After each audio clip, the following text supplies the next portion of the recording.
warahmatullahi wabarakatuh. Alhamdulillahirabbil alamin. Assalatu wassalamu ala asrofil anbiya'i wal mursalin wa ala alihi wa sahbihi ajmain, amma ba'du.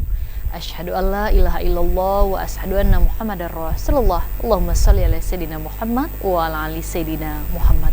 Para pemirsa TVRI Jambi dimanapun Anda berada, alhamdulillah senang sekali seperti biasa di hari Kamis sore ini pukul 5 sampai dengan pukul 6 sore kami kembali hadir menyapa pemirsa di rumah tentunya dalam program acara kesayangan kita, Syiar. Dan seperti biasa tadi diawali dengan sebuah lantunan musik yang begitu indah yang dibawakan oleh El Hawa Musik yang menandakan bahwa majelis taklim dan majelis ilmu Syiar ini telah dimulai. Dan tentunya di studio TVRI Jambi saya tidak hanya sendirian, sudah hadir pula Al-Ustadz kita yang insya Allah akan memberikan tausiahnya kepada kita semua. Kita sapa terlebih dahulu, sudah hadir Ustadz Al-Mutahhiri. Assalamualaikum Ustadz. Apa kabar Ustadz? Sehat. Alhamdulillah sehat walafiat. Itu yang terpenting ya Ustadz ya. Dan tentunya tidak hanya Ustadz Al-Mutahhiri yang ada di studio TVRI Jambi, sudah hadir pula ibu-ibu kita dari Majelis Taklim Permata ya, Kelurahan Mayang Mangurai. Assalamualaikum ibu-ibu.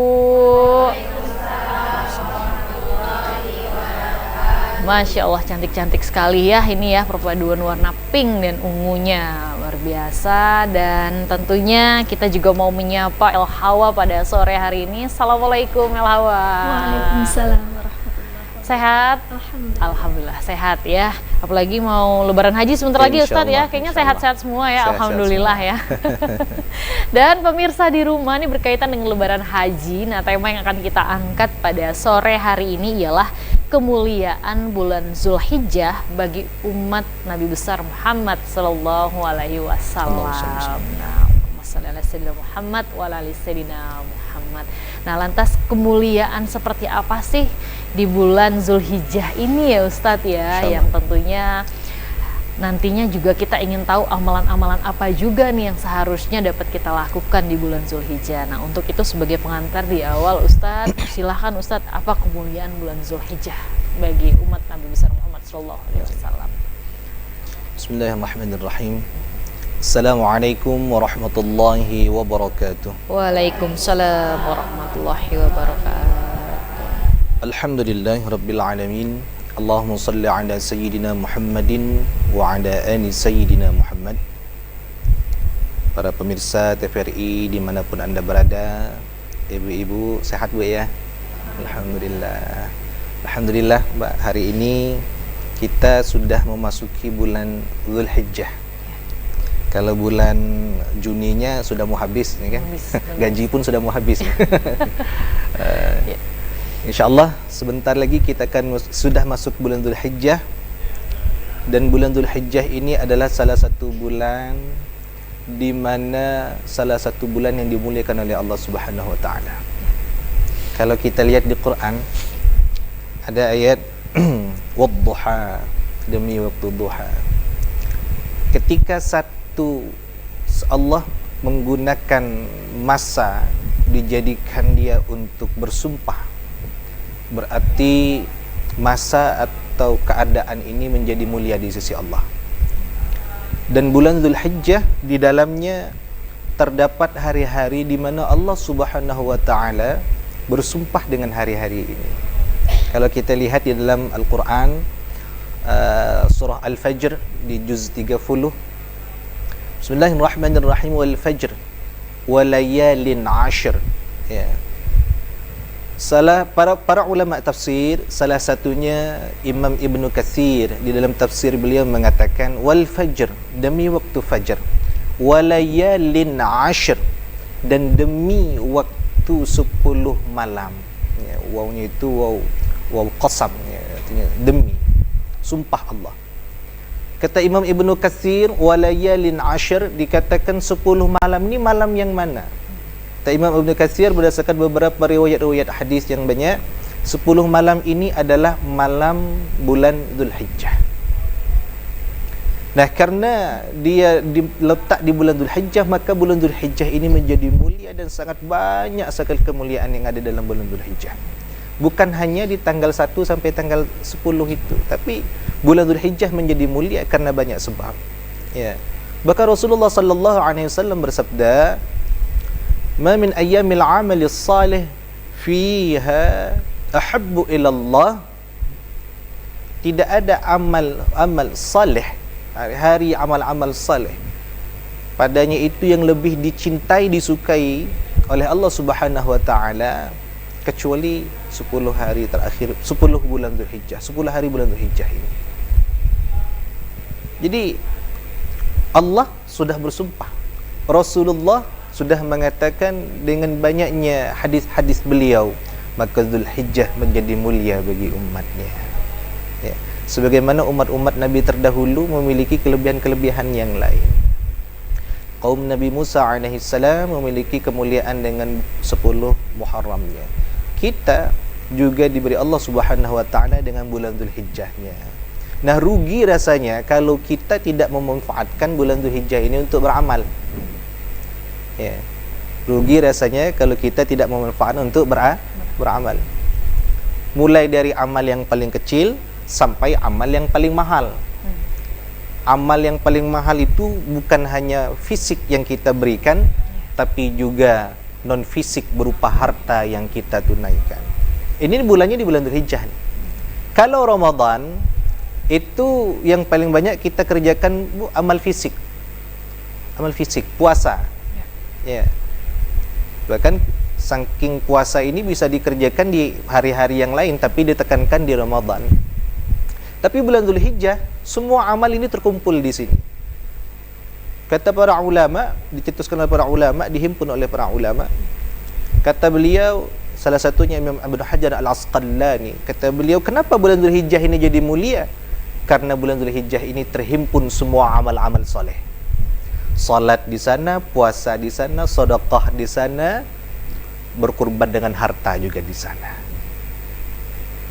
Lalu apa amalan yang perlu kita kerjakan di bulan Dzulhijjah ini? Banyak sekali. Yang pertama yang bisa kita kerjakan di bulan Dzulhijjah ini, Bapak Ibu sekalian, yang pertama adalah puasa. Semua orang bisa berpuasa. Bahkan Rasulullah sallallahu alaihi wasallam di dalam hadisnya mengatakan Rasulullah itu berpuasa mulai dari tanggal 1 Dzulhijjah sampai dengan tanggal 9 Dzulhijjah. 10 Dzulhijjah, 11 Dzulhijjah, 12 Dzulhijjah, 13 Dzulhijjah haram kita berpuasa. Ya. Kalau ada yang maksa puasa bukan dapat pahala, malah dapat dosa. Karena tanggal 10 kita lebaran, Yaumun Nahar. Kemudian 11, 12, 13 namanya hari Tasyrik. Nah, ini haram. Nabi berpuasa dari tanggal 1 sampai tanggal 9. Nah, kalau kita tidak mampu berpuasa di tanggal 1 sampai tanggal 9, maka jangan tinggalkan minimal 2 hari. 2 hari. Tanggal berapa? Tanggal 8 Dzulhijjah, tanggal 9 Dzulhijjah. Tanggal 8 disebut namanya hari Tarwiyah, tanggal 9 disebut namanya hari Arafah, tanggal 9.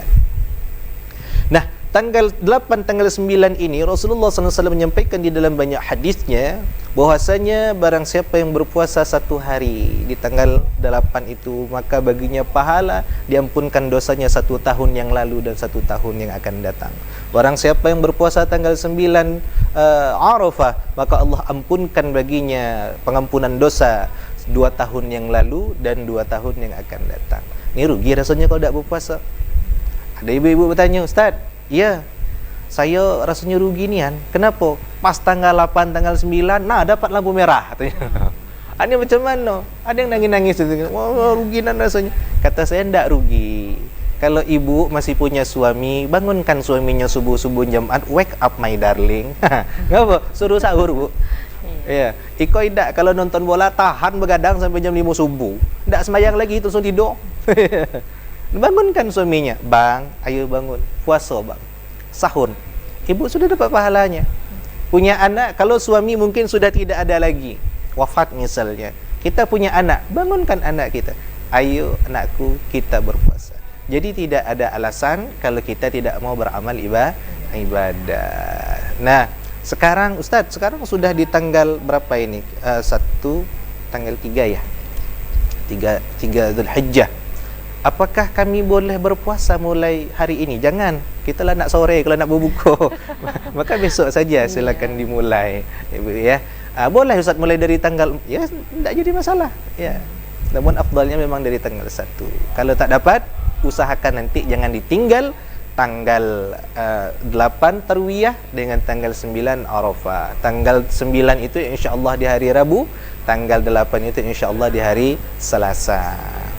Ini amalan yang pertama yang perlu kita lakukan di bulan Zulhijjah. Yang kedua, amalan yang kedua yang bisa kita lakukan di bulan Zulhijjah adalah berhaji. Makanya bulan Zulhijjah ini saya bilang mulai dari amalan yang paling ringan sampai yang paling berat ada berhaji. Haji itu sekarang biayanya tidak murah. Kalau kita cuman punya duit 3.500 cukup beli cilok. Ya. Tapi apakah tidak mungkin kita pergi haji? Semua pasti mungkin dan bisa terlaksana. Yang penting ada niat Bu pergi haji. Ini tak kita kadang sudah nyerah duluan. Ustaz, saya kerja cuma nyapu di jalan. Macam mana nak pergi haji? Makan saja susah. Bu, jangan macam itu. Tukang bubur bae naik haji. Sampai jadikan sinetron. Kenapa? Karena dia ada menjadda wajada yang bersungguh-sungguh, pasti Allah sampaikan. Nah, oleh karena itu berhaji itu memang disebut siapa? Walillahi 'alan nasi hajjul baiti man istata'a ilaihi sabila. Orang yang berangkat haji itu poinnya man istata'a ilaihi sabila. Istata'a. Istata'a itu istita'ah mampu. Mampu fisik, mampu dana. Fisik mampu, dana ndak ada, ndak bisa pergi haji. Dana ada, fisik tak mampu juga tidak bisa pergi haji. Maka dua ini harus ada. Fisik mampu, dana ada, kesempatan tidak ada, juga tidak bisa pergi haji. Maka kita selalu berdoa kepada Allah. Kita yang belum berangkat haji ini minta dengan Allah, ya Allah sampaikan kami ke Mekah ya Allah. Ya Allah sampaikan kami ke Masjidil Haram, ke Masjidil Aqsa ya Allah. Sampaikan kami ya Allah ke Masjidil Nabawi ya Allah, supaya kami bisa berziarah ke makam Nabi-Mu ya Allah. Kita minta Bu. Mungkin kita tahun ini belum berangkat. Bisa jadi tahun depan kita berangkat. Amin. Ya. Yeah. Bisa jadi tahun depannya lagi kita berangkat, tidak ada yang tidak mungkin.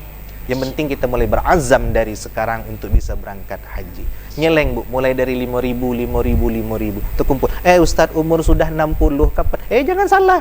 Kemarin ada jemaah haji tertua 100 lebih umurnya berangkat juga. Masya Allah.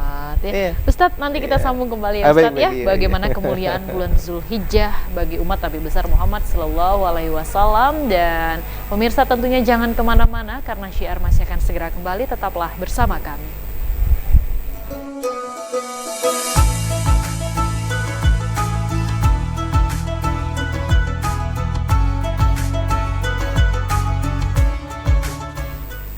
Terima kasih pemirsa, Anda masih setia bersama kami dalam program acara Syiar pada sore hari ini. Dan kita masih bersama dengan Al-Ustadz kita, Ustadz Al-Mutahhiri. Dan tentunya masih dengan pembahasan kemuliaan bulan Zulhijjah bagi umat Nabi besar Muhammad Sallallahu Alaihi Wasallam. Dan tentunya kita juga masih bersama dengan ibu-ibu kita dari Majelis Taklim BKMT Permata, Kelurahan Mayang Manggurai. Nah, Ustadz tadi telah disampaikan di awal ya Ustadz ya, terkait dengan bulan Zulhijjah ini adalah bulan mulia juga, dan banyak amalan-amalan yang dapat kita lakukan. Di antaranya tadi ada yang amalan mudah, ada amalan yang mahal juga nih Ustadz ya. Nah, tadi sudah disebutkan ada puasa dan berhaji. Nah, lantas nih Ustadz, amalan-amalan yang memungkinkan nih Ustadz yang dapat kita lakukan, misalnya yang mahal belum bisa kita laksanakan, ini apa saja Ustadz? Baik, kita lanjutkan Mbak ya. Silakan Ustadz. Jadi amalan yang kedua tadi ibu sekalian adalah kita melaksanakan haji ke Baitullah. Mbak mahal ya. Jadi ada kisah Mbak, ada kisah. Suatu ketika ada orang fakir, orang miskin datang menemui Rasulullah sallallahu alaihi wasallam. Ini hadisnya panjang ini. Nanya sama Nabi, ya Rasulullah, ya kata Nabi, kami ini iri dengan orang kaya. Nah, ngapa pula kamu iri katanya kan? Orang kaya itu kami sholat jamaah, dia sholat jamaah. Kami puasa, dia ikut berpuasa.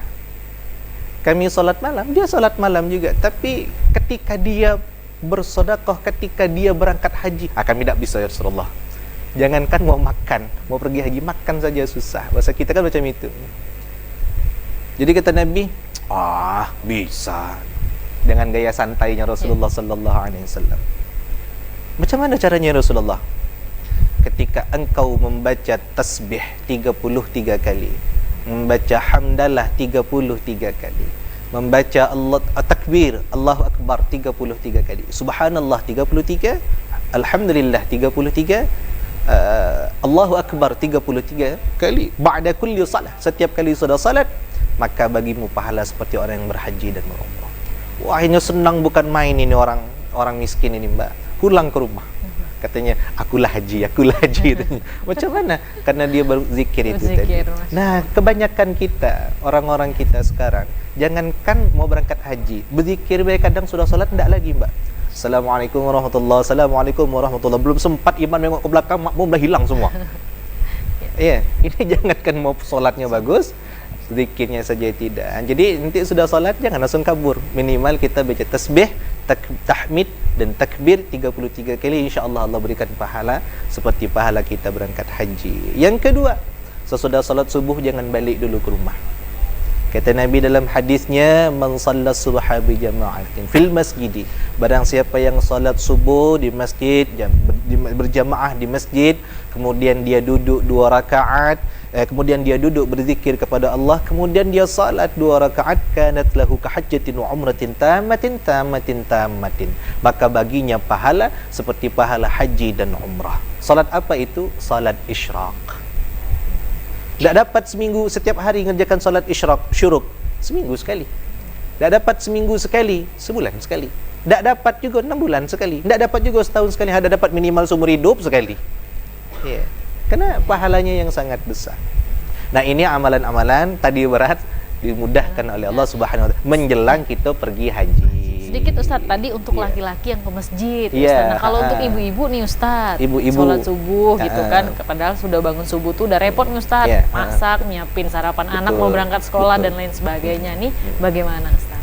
Ajarkan suami kita untuk mau sholat ke masjid. Ajarkan anak kita untuk sholat ke masjid. Tapi ibu-ibu pun kalau mau ke masjid tak jadi masalah. Namun kebanyakan kita, ibu-ibu kita itu kan jarang ke masjid, banyakkan di rumah karena menyiapkan kebutuhan suami istri. Ibu jangan putus harapan, bangunkan suami, bangunkan anak, suruh mereka ke masjid. Ibu sudah salat subuh, menyiapkan kebutuhan suami, menyiapkan kebutuhan anak, sudah waktu masuk waktu duha, salat duha 2 rakaat. Ya, salat duha 2 rakaat. Istri itu, Mbak, paling mudah dapat pahala, paling cepat masuk syurga. Asalkan dia taat dan patuh kepada suaminya. Masya Allah, itu ya Bu ya. Kalau ibu-ibu di sini insya Allah patuh-patuh semua ya Bu ya. Insya Allah sesuai dengan warna bajunya nih, ceria gitu Ustaz ya, bahagia. Nah, amalan yang ketiga. Apa tuh Ustaz? Amalan yang ketiga adalah melaksanakan banyak-banyak sholat. Mana dia? Fasalli li rabbika wanhar. Fasalli, salatlah engkau. Ulama tafsir mengatakan ayusalli fihi salat Aidil Adha, salat Aidil Adha. Nanti ada amalan sunnah kita salat Aidil Adha. Namun sebelum itu juga kita dianjurkan memperbanyak salat-salat sunnah. Yang keempat, selain salat, nah ini yang juga amalan sunnah berpahala besar, kurban. Kurban. Apa itu kurban? Ma yuzakka litaqarrubi ilallah. Hewan yang dipotong tujuannya untuk mendekatkan diri kepada Allah bisyara'ita makhsusatin, dengan syarat-syarat yang tertentu. Syekh Muhammad Adib mengatakan apa itu kurban? Ma yudah, sesuatu hewan yang disembelih taqarruban, yang tujuannya mendekatkan diri kepada Allah bisyara'ita makhsusatin, dengan syarat-syarat yang tertentu. Dan kebanyakan di zaman sekarang, istilah anak sekarang itu Bu, gaya elit kurban sulit. Iya. Lagi musim batu akik, orang sibuk beli batu akik semua. Ya, sampai tahan jual motor. Benar. Waktu musim Covid, orang sibuk beli sepeda. Sampai harga sepeda 20 juta pun dibeli. Ya. Sibuk dengan sesuatu yang lain, sibuk sampai cari. Tapi pas berkurban, ditagih dengan pengurus masjid, Pak, kurban dak? Aduh, hutang banyak. Atau gini, Pak, kurban dak? Aduh, payah. Kurban, Pak. Aduh, ini. Kenapa? Ini gaya elit, kurban sulit. Kalau ditanya beli tiket konser jutaan, ada beli Ustaz. Tiket konser band yang di luar negeri itu, wah, sanggup ngumpul duit gitu kan. Masya Allah. Padahal kata Nabi, ya, man wajada sa'atan, barang siapa yang dia memiliki keluasan. Keluasan di sini punya duit, cukup makan, cukup minum, anak sudah bayar sekolah, tabungan ado, ini sa'ah namanya. Walam yudahi, dan dia tidak berkurban, fala yaqrabanna musallana, kata Nabi, jangan kau dekati masjid kami. Artinya apa? Ya percuma kamu harta banyak, percuma duit banyak, tapi tidak mau berkorban. Tapi sering juga nih Ustadz dialami nih Ustadz ya, bagi yang hendak berkurban. Uang ada, tadi kata Ustadz, tabungan ada, tapi seperti digoyah imannya. Nah, ini bagaimana Ustadz melawan setan-setan yang menggoyah ini, Nah, itu. Kalau kamu dekat tukang penjual parfum, kamu dapat percik wanginya. Dekat dengan orang buat parang, dapat percik apinya. Kalau mau rajin beribadah kepada Allah, dekat dengan ulama, dekat dengan guru. Macam ibu-ibu ini kan, ya, dekat dengan pengajian, sering ikut pengajian, insya Allah dapat percik pahalanya. Ya, amin. Walaupun orang makan nangkonya tidak dapat baunya, kan? Dah dapat baunya, dapat kulitnya, dibuat gorengan enak juga, gitu kan. Jadi situ cara supaya kita bisa selalu dekat dengan Allah. Ya. Dan kita tidak bisa dekat dengan Allah kalau kita tidak punya perantara. Bagaimana cara kita mendekatkan diri dengan Allah? Kalau mau mudah berkurban, maka sering-sering dengarkan tausiah, dengarkan pengajian. Memang pengajian itu tidak semuanya masuk, Bu. Tapi setidaknya kalau 100% itu ada 20% nyangkut jadilah. Yang 20% inilah terkadang yang membawa kita menuju ke syurganya Allah Subhanahu wa ta'ala. Jadi Bapak Ibu sekalian yang punya kelebihan, ayo kurban. Berapalah harga sapi, berapalah harga kambing dibandingkan kendaraan kita yang harganya ratusan juta. Kredit mobil kita sanggup, kredit kendaraan akhirat kita tidak sanggup. Na'udzubillah. Ya, Ustadz, ini menarik juga Ustadz ya, berkaitan dengan bulan Zulhijjah. Di tengah masyarakat yang adanya perbedaan, Ustadz ya. Nah, lantas bagaimana sih perhitungan Zulhijjah ini, Ustadz? Ya, memang betul sekarang timbul agak ini ya di masyarakat kita, Mbak. Sebab wukuf di Arafah tanggal 9 Zulhijjahnya itu di hari Selasa, kalau tidak salah. Sedangkan lebarannya di hari Rabu itu untuk di Makkatul Mukarramah. Sedangkan kita Indonesia itu lebarannya hari Kamis. Sehingga ini timbul perdebatan ya di masyarakat. Sebenarnya kalau kita mengerti dan kita faham, yang namanya khilafiyah itu sudah lumrah di masyarakat. Tapi ini perlu didudukkan dan perlu dijelaskan. Posisi untuk menjelaskan ini, kita tidak bisa dengan sendirinya. Ada ilmu untuk menentukan arah bagaimana poros bumi ini berada, namanya ilmu falak. Dan ilmu falak ini pun bekerjasama dengan para ulama, bukan hanya ahli astronomi saja, ulama juga hadir di situ. Kondisinya Indonesia ini dengan Arab Saudi itu posisinya di sebelah barat Indonesia. Karena posisinya di sebelah barat Indonesia, maka secara geografis waktu Indonesia ini lebih cepat daripada Arab. Kalau tidak salah sekitar 4 jam lebih cepat Indonesia dari Arab. Nah, namun posisi lebih dekatnya itu karena dia di arah barat, matahari kan tenggelam di arah barat. Karena di posisinya di sana, maka orang Arab Saudi itu posisinya dia lebih nampak, lebih mudah melihat hilal. Kenapa? Karena posisinya di arah barat dari Indonesia. Karena dia posisinya lebih nampak hilal di arah barat dari posisi Indonesia, maka mereka bisa melihat hilal lebih cepat. Sedangkan kita yang di arah timurnya itu agak susah melihat hilalnya. Nah, untuk menentukan kapan kita berpuasanya itu bukan dilihat patokannya, bukan dilihat Arabnya, tapi lihat segi geografisnya. Jadi kalau kita di Indonesia, karena waktu itu pemerintah kita, ulama kita, ketika tidak nampak hilal saat itu, otomatis akan nampak hilal untuk hari Rabu lebarannya, ternyata hilalnya nampaknya lebarannya di hari Kamis. Nah, jangan pula nanti ketika di Arafah orang sudah wukuf, kita di sini masih tanggal 8 nih. Masih puasa tarwiyah, belum puasa Arafah. Apa kita tidak sah puasa di sini? Ya sah. Yang di sana ya sah juga, karena kondisi geografis yang tidak bisa membuat kita tetap satu dan sama. Oleh karena itu, yang paling gampang untuk menentukan awal puasa, kapan kita harus lebaran, kapan kita tidak lebaran, bukan menggunakan akal pikiran kita sendiri, tapi kita harus menentukan dengan akal dan pendapatnya para ulama, harus menentukan dengan pendapatnya para ulama, dan ulama pun juga bekerjasama dengan pemerintah. Dalam hal ini Kementerian Agama, mereka mengadakan observasi ru'yah hilal, dan keputusan mereka yang dikeluarkan oleh Kementerian Agama itu adalah keputusan yang mesti kita ikuti. Karena ati'allah wa ati'ur rasul wa ulil amri minkum. Ulil amri di sini ulama mengatakan, ulil amri itu siapa? Ulil amri kalau dalam pemerintahannya pemerintah.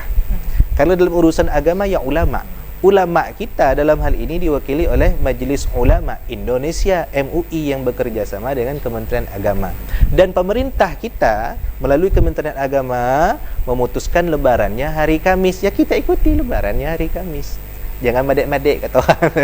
Tapi Ustaz, kalau ada yang pakai ijtihad mereka sendiri, kita hargai ijtihad mereka, Ibu.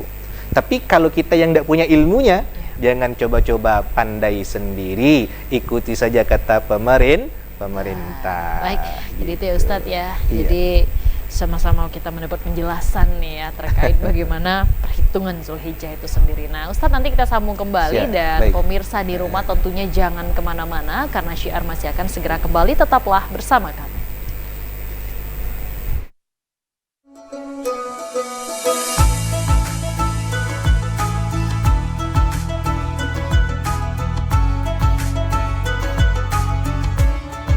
Masya Allah pemirsa, kita masih dalam program acara Syiar pada sore hari ini, dan tentunya kita masih bersama dengan Ustadz kita, Ustadz Al-Mutahhiri, dengan tema kita pada sore hari ini ialah kemuliaan bulan Zulhijjah bagi umat Nabi besar Muhammad Sallallahu Alaihi Wasallam.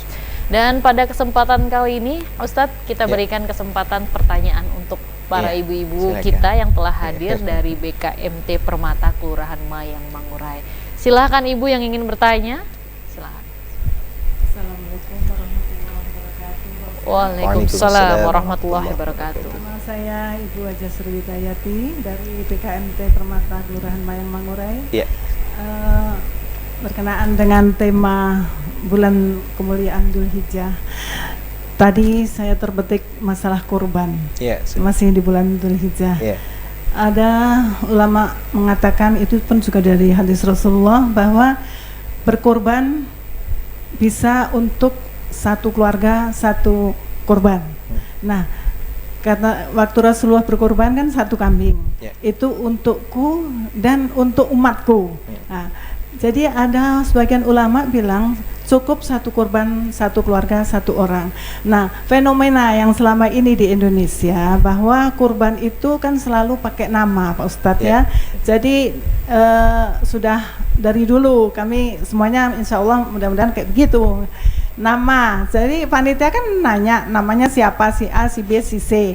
Nah, kalau nggak dikasih nama, apa boleh kita ini untuk kurban keluarga? Tentu diminta nama. Dan selama ini kita pakai nama-nama terus, Pak Ustadz. Nah, sebaiknya bagaimana? Apakah kita mengikuti Rasulullah, satu keluarga satu kurban? Jadi atas namanya keluarga, apakah begitu? Apakah tetap satu persatu? Ini tambah lagi pertanyaan satu lagi, Pak Ustadz ya. Kemudian kalau berkurban itu baik melalui kolektif ataupun masing-masing. Nah, ini yang kolektif Pak Ustadz, melalui masjid ataupun musola.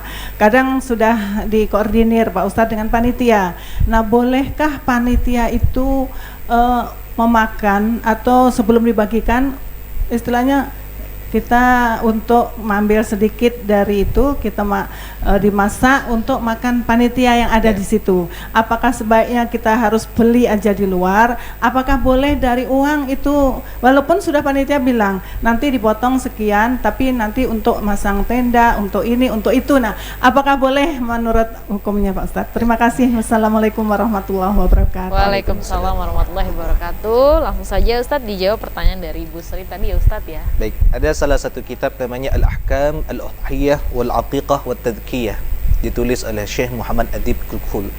Beliau menjelaskan dengan sangat panjang lebar, salah satunya penjelasan tentang satu kurban untuk satu keluarga. Memang Rasulullah sallallahu alaihi wasallam mengajarkan seperti itu, Ibu. Bahwasanya ya Allah, kata Rasulullah, ketika beliau sudah menyembelih hewan kurbannya, yang paling afdal itu kalau kita berkurban yang nyembelih kita sendiri. Tapi kan terkadang kita ni banyak tak mampu, Bu, ya. Jangankan menyembelih, nengok darah bela langsung pingsan kan. Nah, Rasulullah ketika sudah menyembelih kurbannya, ya Allah, ini kurban untuk diriku, untuk keluargaku, wa ali Muhammadin wa li Muhammadin wa li ummati Muhammad, dan untuk diriku, untuk keluargaku, dan untuk umat Nabi Muhammad sallallahu alaihi wasallam. Dan Rasulullah ketika berkurban, beliau dengan bikabsyain, beliau selalu berkurban dengan 2 kambing, ya. Nah, kebiasaan masyarakat kita memang kebanyakan seperti itu, satu nama untuk satu kurban. Nanti nak, kalau ada rezeki lagi tahun depan nama kamu deh, gitu ya. Apakah boleh? Pendapat ulama yang kedua membolehkan, Bu, ya. Ini mayoritas yang banyak terjadi di mayoritas masyarakat kita Indonesia yang berfaham mazhabnya Syafi'i. Karena ada qauli Syafi'iyah yang mengatakan satu kurban satu nama, tapi yang paling afdal dari 4 mazhab itu mengatakan dalam kitab yang saya katakan tadi, itu sebaiknya cukup satu nama untuk seluruh keluarga. Tapi kalau misalnya satu, besok depan pakai nama yang lain, boleh juga, Ustaz. Ikut pendapat yang kedua dari qaul ba'd Syafi'iyah tadi, ya silakan saja, tidak jadi masalah. Buat ini tidak merusak pahala kurban kita. Yang merusak pahala kurban kita itu kalau kurban kita itu niatnya minta dipandang orang-orang kayo. Kalau tidak berkurban malu dengan tetanggo. Ngapa? Karena berkurban terus, karena ini yang salah. Kemudian yang bisa merusak pahala kurban itu, ini pertanyaan ibu yang kedua tadi. Hati-hati, pahala kurban kita bisa rusak gara-gara salah penempatan. Kurban itu kan ada 2, satu kurban nazar, 2 kurban wajib. Kurban nazar, satu kurban nazar atau kurban wajib, 2 kurban sunnah. Kalau kurban wajib, yang kurban nazar tadi, itu si pengkurban tidak boleh mengambil hewan kurbannya walaupun sedikit pun. Kalau dia mengambil, maka tidak ada pahala kurban. Tapi kalau kurbannya, kurban nazar. Tapi kalau kurbannya itu kurban sunnah atau sunnah kurban, maka si pengkurban boleh memakan daging kurbannya. Mau ngambil sepertiga monggo, mau ngambil setengah silakan, nak ngambil semua silakan, cuma tidak malu dengan tetangga sebelah ngambil semua, kan? Macam itu. Ya. Nah, lalu Pak, kalau yang terjadi yang seperti Ibu katakan tadi bagaimana? Inilah fungsinya, letaknya panitia kurban itu, posisinya mereka disebut namanya yadul amanah, orang yang memegang amanah. Sebenarnya yang punya hak daging kurban itu si pengkurban. Selagi si pengkurban belum memberikan daging kurbannya, hewan kurban itu tidak boleh dibagi-bagikan, tidak boleh dijual belikan, tidak boleh digadaikan. Man ba'a jilda udhiyatihi fala udhiyatalah. Barang siapa yang menjual kulit kambing, kulit hewan kurbannya, bahkan ulama yang mengatakan bukan cuma kulit, tapi daging, kaki, segala macam, fala udhiyatalah, maka dia tidak punya pahala kurban. Percuma kita motong kalau tidak ada pahala kurban.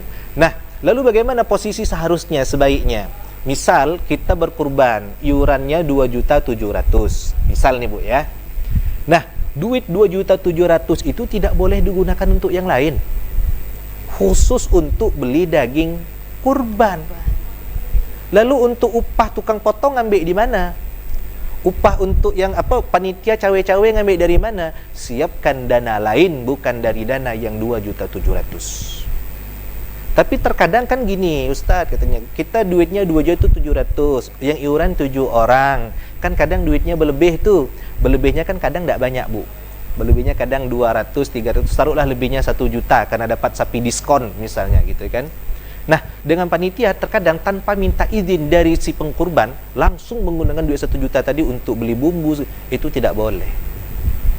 Tidak boleh. Lalu boleh tidak panitia kurban ngambil sebagian kurban untuk dimasak? Selagi belum ada izin dari si pengkurban, tidak boleh.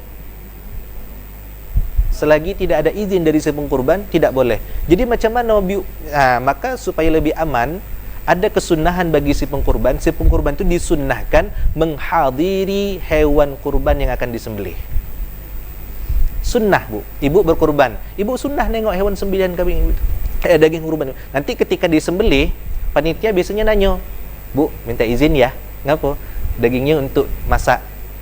Oh iya, saya sedekahkan sebagian daging kurban ini untuk panitia masak. Jadi harus ada ijab qabulnya dulu. Sekali lagi, panitia tidak boleh langsung mengambil. Kadang maaf ini, ada sebagian orang itu kulit kurban kan kadang kita tidak ada yang mau ngolah nih. Akhirnya kulit kurban ini apa? Ada yang beli. Biasanya kan langsung dijual. Langsung menjual itu tidak boleh. Jadi macam mana caranya? Kulit kurban ini serahkan dulu, kasih dulu sama si pengkurban, sama si ahli kurban. Tanya sama dia, ini kulit kurban mau bapak ambil atau enggak? Enggak, ini kulit kurbannya silakan ambil untuk kamu. Mau dijual monggo, mau dimasak silahkan, mau dibuat jangek laju juga udah jadi masalah. Penting akadnya. Yang penting harus ada penyerahan dulu dari si pengkurban. Oke, baik. Mudah-mudahan jelas ya, Ibu ya. Baik, untuk penanya selanjutnya silahkan Ibu. Silakan. Assalamualaikum warahmatullahi wabarakatuh. Waalaikumsalam warahmatullahi wabarakatuh. Perkenalkan, saya Ibu Rifa dari Majelis Taklim PKMT Permata Mayang Mangurai. Maaf Pak Ustadz, di luar tema. Boleh, ya, silakan. Ini yang mau saya tanyakan di sini masalah sholat. Oh Pak iya. Ustadz, ya. Ini kan kita dalam perjalanan, misalnya seperti musafir gitu Pak Ustadz ya.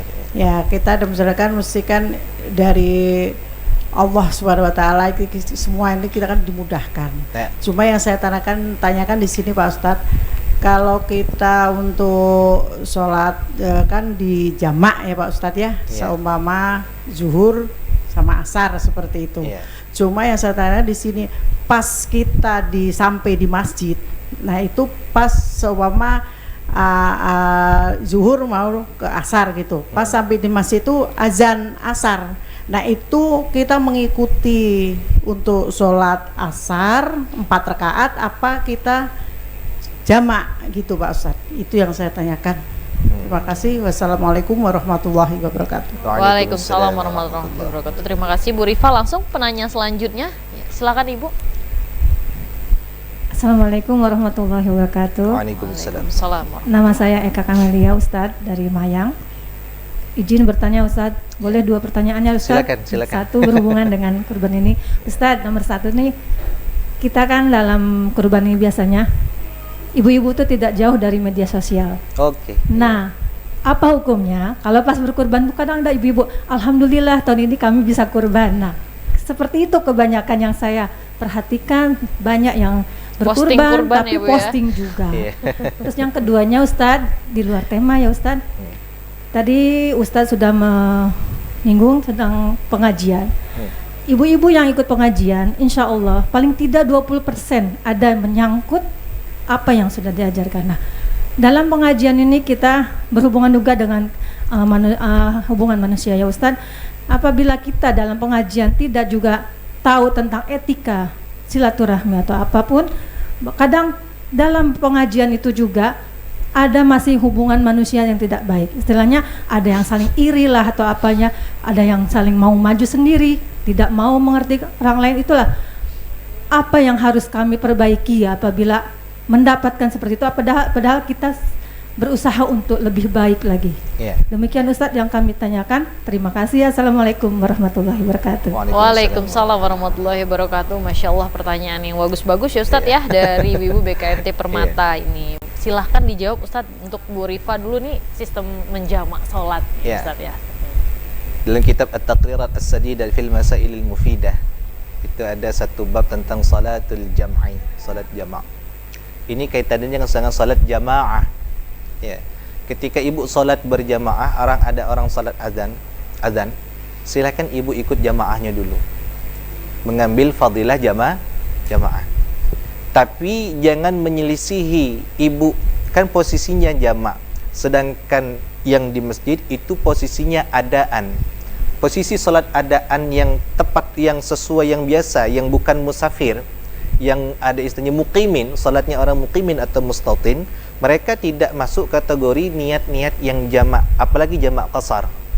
Maka ketika kita mengikut kepada yang berjamaah tadi, maka hukumnya nanti jadi khilaful aula kata ulama. Nah, kalau mengambil fadilah jamaah, silakan ibu ikuti jamaah, itu tidak ada masalah. Nanti ibu silakan nambah atau mengulang salat jamak zuhur dengan asarnya. Sebab kalau ibu niatnya salat zuhur, imamnya salat asar, berarti itu antara imam dengan makmum tidak muafik namanya. Ketika tidak muafik, maka otomatis salat ibu tidak sah kalau nanti. Ya.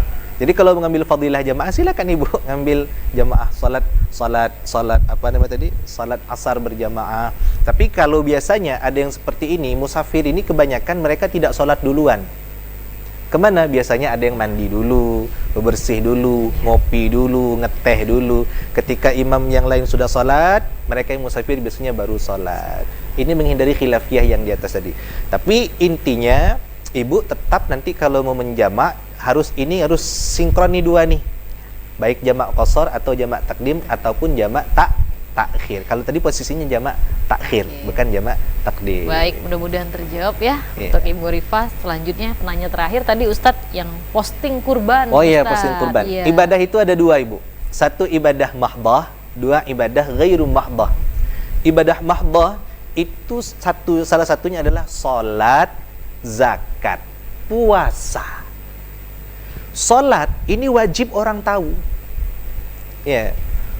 Zakat, apalagi zakat mal atau zakat fitrah, itu wajib orang tahu, tidak boleh kita sembunyi-sembunyi. Ya, apalagi kalau ibu mobilnya 4, rumahnya 5 tingkat, misalnya kan. Ya. Ditanya dengan orang miskin, "Bu, ibu sudah zakat?" "Sudah, tapi kok tidak nampak?" "Saya diam-diam takut riya." Padahal tidak bayar. Sebenarnya kita sudah bayar, cuma karena diam-diam tadi dianggap orang tidak bayar. Maka ibadah-ibadah mahdah itu perlu kita tunjukkan niatnya apa, syiar. Berkurban pun silakan Bu, syiar, tidak mungkin gitu kurban diam-diam. Ya, gitu kan? Tapi balik lagi, silakan ibu mau memposting, silakan ibu mau bermedia sosial, tapi niatnya adalah syiar. Nah, cuman Ustadz tanggapan orang nanti katanya saya ini minta dipuji. Orang kan tidak tahu. Memang ikhlas itu yang tahu hanya kita dengan Allah. Maka sebelum posting, Bu, bismillah ya Allah, mudah-mudahan dengan saya posting ini orang tahun depan bisa berkurban. Jangan niatnya ya Allah mudah-mudahan ibu si anu kau raso kau aku jangan macam itu. Ya, kalau yang macam itu tidak berdosa boleh. Ya Ustadz. Iya ya. Baik. Ini Ustadz ini singkat silakan Ustadz, di dalam sebuah pengajian biasa ya Ustadz ya, bagaimana betul, ada yang iri, kemudian padahal niatnya mungkin baik. Baik. Contoh Ustadz terkecil dalam pengajian itu, Bu, biasanya ada ibu-ibu yang rajin bertanya. Yang di belakang ada kawan kita yang tidak pernah bertanya. Akhirnya di belakang, tanya terus jam kepadean dia. Kan ada macam itu ya? Iya. Ibu, yang namanya ilmu itu, talabul ilmi itu, menuntut ilmu itu hukumnya wajib. Ya. Rasulullah menyampaikan, man salaka bihi tariqan yaltamisu fihi ilman sahalallahu lahu tariqan ilal jannah. Orang yang barang siapa yang menempuh jalan tujuannya dia mencari ilmu, belajar, sahalallahu lahu tariqan ilal jannah, Allah mudahkan baginya berjalan menuju ke syurga. Dan termasuk salah satu ibu menuju ke syurga adalah menghadiri majelis taklim.